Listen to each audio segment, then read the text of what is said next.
is that a friend of mine brought up this Ludovico Einaudi song called Experience.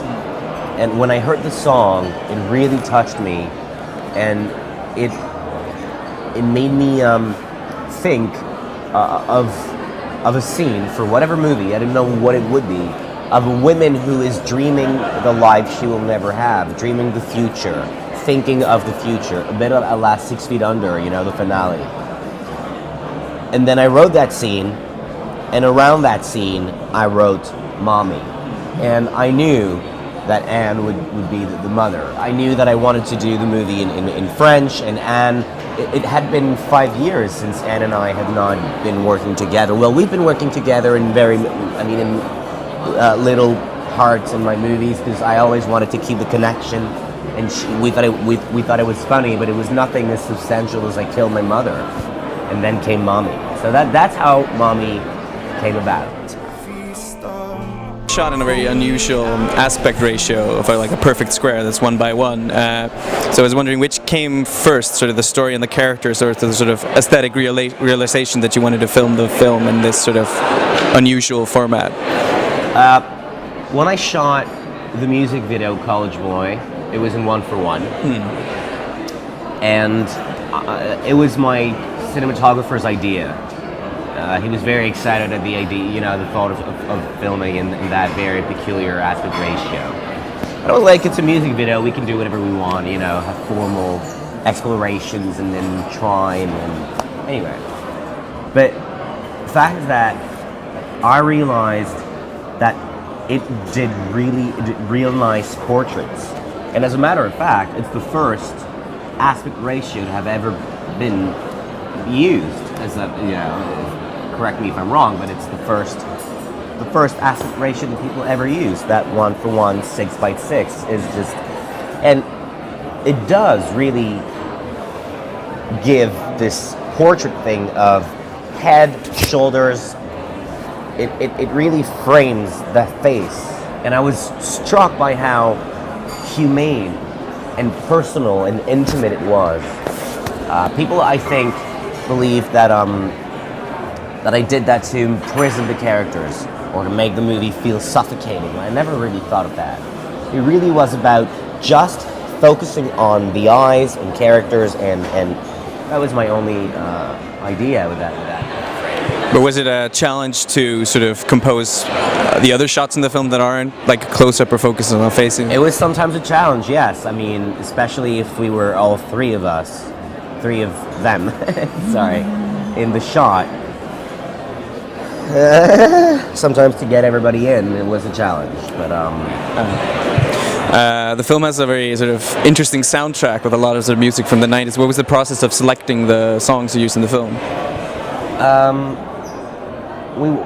We wanted to have songs that would appeal to everybody and that would open the doors of people's private lives and memories, so that their memories that would surface would serve the movie's emotional strength as well.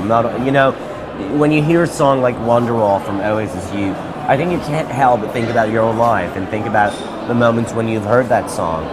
Who were you kissing? And who were you thinking of? Were you driving? Were you on your way home from your first heartbreak? Were you on your way to the prom ball? Or were you telling your mom that you were moving out and it was playing on the radio? Or, it's all of these songs that have been heard so many times, and when you hear them, you can't help but smile, or, who knows, cry. They have an echo in your own life. And that echo, the movie benefits from that echo. But, it's not about doing less style and focusing on substance. It's about finding the balance between both. Some directors out there will tell you that whatever style, whatever flourishes, whatever effect is superfluous, and that you are mannered and being, that it's only about characters. Some directors out there will think that if you don't just take your camera and sit there and watch things happen without ever doing anything, if you do more than that, then you are one of these one of those aesthetes that actually just think about themselves and want to put their signature up front. But the thing is, it's not a matter of having, it's not either or. You don't have to choose. You just have to ask yourself, you know, what's truly important is always the character and the story. That's what matters. But then there's always room for ideas.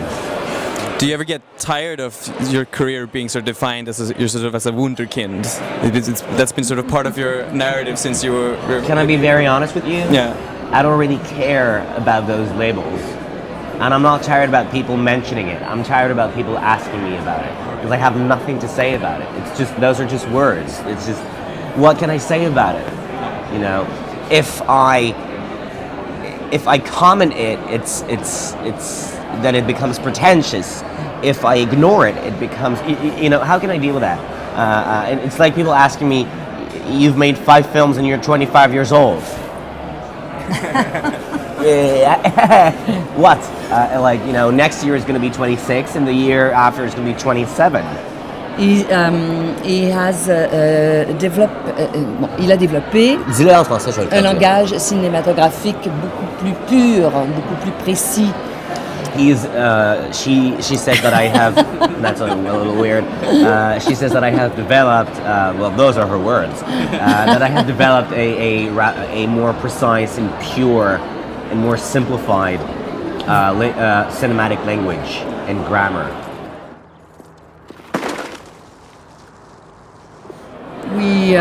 We were the three of us. We were constantly in his arms.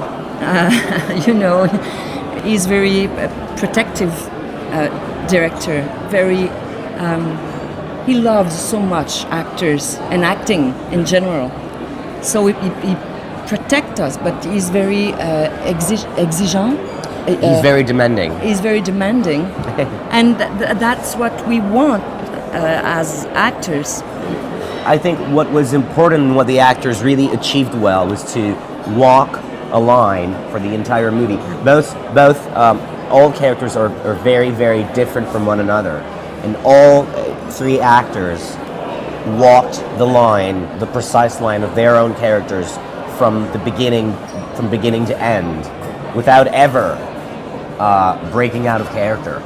She kept her thing with her voice, the way she walks, the gait, and that's what's hard for me as an actor and as a director, and they all did it so well.